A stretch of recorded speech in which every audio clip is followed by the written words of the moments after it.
వేదానాం సామవేదోస్మి దేవానామస్మి వాసవః ఇంద్రియాణం మనశ్చాస్మి భూతానామస్మి చేతన. ఆ వేదములలో నేను సామవేదమును, దేవతలలో ఇంద్రుడును, ఇంద్రియములో నేను మనస్సును, ప్రాణులలో ప్రాణశక్తి నేనేని కృష్ణ భగవానుడు విభూతి యోగములో 22వ శ్లోకం ద్వారా చెప్తున్నాడు. అంటే ఏమిటి?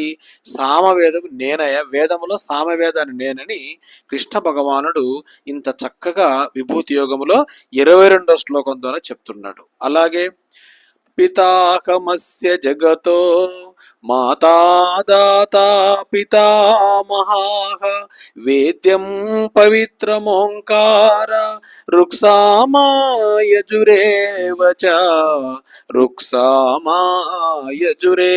చ.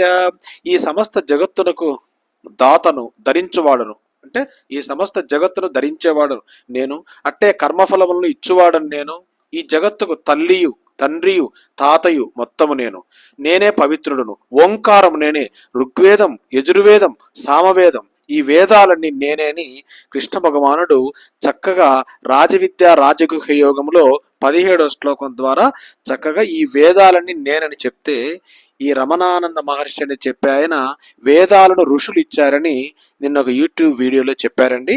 కాబట్టి డౌట్ ఉండేవాళ్ళు భగవద్గీతలోని రాజవిద్య రాజగుహ యోగంలో అలాగే విభూతి యోగంలో చక్కగా కృష్ణ భగవానుడు రాజవిద్య రాజగుహ యోగంలో ఈ 17వ శ్లోకం ద్వారా క్లియర్గా చెప్పాడు. వేదాలు నేను, వేదాలను ఋషులు ఎవ్వరూ ఇవ్వలేదు, ఈశ్వరుడే ఇచ్చాడు, కృష్ణ భగవానుడే చెప్పాడు వేదాలు నేనని. హరి ఓం తత్సత్.